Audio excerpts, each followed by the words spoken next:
લઈ જાવ તો આપણે ફાઇનલી નાહી ધોઈને ફ્રેશ થઈ ગયા. તો હવે આપણે જવાનું છે. તમને કીધું હતું આગલા વ્લોગમાં કે આપણે સામેના ડુંગરમાં જવાનું છે. તો આપણે આજે જઈએ. તો નાહી ધોઈને ફ્રેશ થઈ ગયા. તો હવે ભાઈબંધ આવે તું આપણે રજીયામાનું મંદિર જાય નજીક છે. તો આપણે એમાં ડુંગરે જવાનું છે. તો હવે થોડાક સમયમાં આપણે પૂગી જઈએ. તો તમે જો આપણે રોડમાંથી ફાઇનલી જઈએ છીએ હું ને મિત્ર. તો આપણે જઈએ તો થોડુંક જ આખું છે. તો આપણે આમ ફરીને ડુંગરમાંથી જઈએ રજીમાં જાવ. તો આપણે ફાઇનલી માતાજીના મંદિર તરફ ચડવા લાગ્યા ધીરે ધીરે. તો તમે હાલો મારા ભેગા. તો આપણે જઈએ માતાજીના મંદિર પર. તો આપણે કેડી માથે ફાઇનલી આપણે જેડી માથે ઉભી ગયા છે. તો આપણે જવાનું છે. તો તમે જો આ બધો વ્યૂ જો આપણે આની અંદરથી આપણે માતાજીના મંદિરે જવાનું છે. ડુંગર છે એ ચડવાનો છે. માતાજીના મંદિર થોડુંક ટૂંક સમયમાં આવશે. તો આપણે આ ડુંગર માથે ચડવાનું છે. તો તમે હાલો મારા ભેગા. તો આપણે હવે જવાનું છે. તો માતાજીના મંદિરે ટૂંક સમયમાં આપણે ચડી જઈએ. પછી તો આપણે જઈએ. તો આપણે ફાઇનલી એટલું ડુંગર ચડ્યા તો થાકી ગયા. તો હવે એટલું ચડવાનું છે. તો આપણે ચડી જઈએ. પછી માતાજીના મંદિર પાસે આપણે પોરો ખાઈ. તો હાલો તમે મારા ભેગા. તો આપણે કલાઈ જાવ. તો તમે જોઈ લ્યો એટલો માતાજીના મંદિરનો ડુંગર બાકી રહ્યો. તો હવે આપણે જવાનું છે. તો તમે હાલો મારા ભેગા. તો આપણે હવે ડુંગરની ચર્ચા કરીએ માતાજીના મંદિર. મારા કલાઈ જાવ. તો હું ને ભાઈબંધ ફાઇનલી આપણે જો અહીંયા માતાજીના ડુંગર માથે પૂગી ગયા. તો તમે જોઈ શકો અમે એટલું ચડ્યા ઉપર. તો હમણાં આપણે માતાજીના મંદિરે ફાઇનલી પૂગી જાય. તો તમે જો અહીંથી વ્યૂ કેમ છે ગામનું. ભાઈબંધ તો જો અહીંયા થાકી ગયો. ભાઈબંધ કે મારે નથી આવતું. તો ફાઇનલી જો અહીંયા આપણે માતાજીનું મંદિર આવી ગયું. તો થોડાક સમયમાં ચડી જઈએ. તો ભાઈબંધ તો હજી વિચારે કે આવું કે ન આવું. તો મેં કીધું આવવાનું જ હોય ને. કલે જાવ. તો આપણે જો ફાઇનલી આપણે બુંદી માતાજીના મંદિરના ડુંગર ઉપર પૂગી ગયા. તો તમે જો અમે કેટલું ઉપર ચડી ગયા. તો આપણું આ છે આપણું ગામ. જો આમ દેખાય બહુ આઘું છે. પણ જો ભાઈબંધ તો માતાજીના મંદિર તરફ જવા લાગ્યો. તો હવે આપણે થોડાક ટૂંક સમયમાં જઈએ. તો હવે માતાજીની મુલાકાત તો લેવી જશે ને. અહીંયા એટલે લગીને આવ્યા. તો માતાકાલની મુલાકાત લઈ લઈએ માતાજીની. તો ભાઈબંધ તો જો ફાઇનલી પૂગી ગયો. તો આપણે હમણાં દર્શન કરી લઈએ. તો ભાઈબંધ તો ફાઇનલી રોજીમાને પગે લાગવા લાગ્યો છે. તો પગે લાગી લઈએ. પછી આપણે પગે લાગી લઈએ. તો આપણે ફાઇનલી માતાજીના મંદિરે દર્શન કરી લઈએ. પછી દર્શન કરીને તમને વ્લોગમાં સમજાવીએ. તો તમે જોઈ લો માતાજીનું મંદિર. તો કેમ છે બધું માતાજીનો મંદિરનો વ્યૂ. જાવ તો તમે જોઈ શકો છો. તો આપણા માતાજીનું મંદિર છે રોજીયામાનું. તો તમે દર્શન કરી લેજો. જો નો દર્શન કર્યા હોય તો તમે જોઈ લો રોજીમાનું મંદિર. અને જી આ રોજીમાં બેઠા ને જી મંદિરે. તો એ તમે પહાડ જોઈ જાવ ને. તો તમારી નાની ખાટી થઈ જાય. ઉડું પહાડ છે. તમે જોયું તો ખરી. અહીંથી તમને રોડ દેખાય સામે.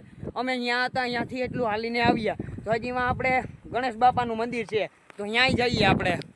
કલે જાવ. તો તમે જોઈ શકો છો ભાઈબંધ હવે પાણા ચડવા લાગ્યો છે. તો આપણે પૂગી ગયા છે ગણપતિ બાપા પાસે ફાઇનલી. તો આપણે ગણપતિ બાપાના દર્શન ભાઈબંધ કરી લઈએ. પછી આપણે કરી લઈએ દર્શન.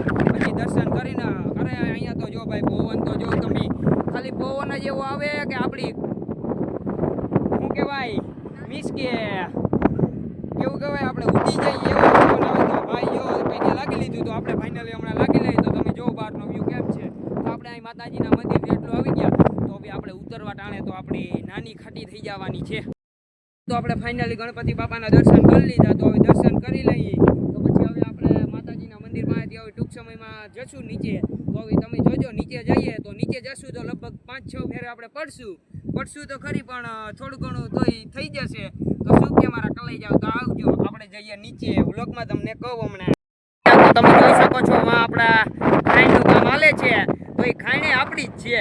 જો આપણે એટલા રોડેથી આપણે એટલા દૂરથી હે ને હું ને ભાઈબંધ જો એટલા દૂરથી હે ને આ ડુંગરે આવ્યા છે માતાજીના દર્શન કરવા. તો તમે જોઈ લો આ ડુંગરનો વ્યૂ. તો જો તમે ડુંગર લગભગ આપણે ચડી લઈએ તો થાકી તો જઈએ. લઈ જાવ તો આપણે જો પવનની વારે આમ ઉડી જઈએ છે હું ને મિત્ર. તો પવનમાં મિત્રને કહું તું મારા ભેગો રહેજે. જો ઉડી જાય તો તારા બાપાને જવાબ હું દેવો મારે.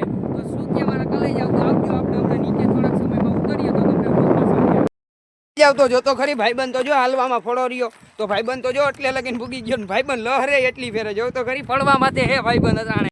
ભાઈબંધ તો જો પાછો અહીંયા આવી ગયો. ભાઈબંધની તો ફાટીને હાથમાં આવી ગઈ હતી. ભાઈબંધ કે મને ઉતરવામાં બીક લાગે છે. તો મેં કીધું મારા ભેગો વયો. તો આપણે બે ઉતરીએ ભેગા.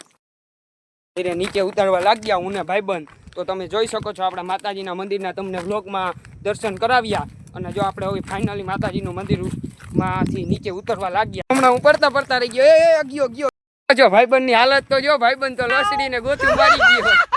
જો ભાઈબંધ લુગડા ખોખે રે. ધીરે ધીરે કરતા હેઠે પૂગી ગયા. તો તમે જોવ તો આપણે હજી અહીંયાથી ઉતરવાનું છે. અને આજ મૂંઘા માયલું છે. આ ઉતરવું એટલે આપણી યાદ આવી જાય. એટલો ડુંગર હતો તો ત્યાંથી તો આપણે જો અહીંયા પૂગી ગયા તો ફાઇનલી ઉપર હમણાં હતા થોડાક સમય પહેલાં તો આપણે થોડાક એટલી વારમાં જો આપણે અહીં પૂગી ગયા તો આપણે હમણાં અહીં પૂગી જાય તો આપણી ગાડીમાં પડી તો આપણે એમાં ગાડી લઈને હવે ઘર તરફ જશું જો આટલું ડુંગર હતું તો આટલું આપણે ડુંગર આટલી મિનિટમાં આપણે ઉતર્યા એમાં એક ફેરે તો આ ભાઈબંધ આપણા મીરભાઈ સ્લીપ ખાઈ ગયા હતી ગોટો વળી ગયા અહીંયા તો આપણે તો કંઈ વાંધો નથી આવ્યો તો તમે જોવ તો આ ડુંગર આટલું હતું તો આપણે આટલું ઉતરી ગયા તો આપણી ગાડી જોવા પડી છે તો આપણે હમણાં થોડાક સમયમાં લઈને જાશું એને જવા લાગ્યા છે ગાડી લઈને તો આપણે તમે જો ડુંગરનો વ્યૂ કેમ છે તો તમે જોઈ શકો છો બધો ડુંગરનો વ્યૂ તો જો એટલું ડુંગર આગું હતું તો આપણે ફાઇનલી જો એટલા ડુંગરમાં રહ્યા છે તો એટલું ડુંગર આપણે કાપી નાખ્યું તો આપણે જોઈશું તમે બ્લોગમાં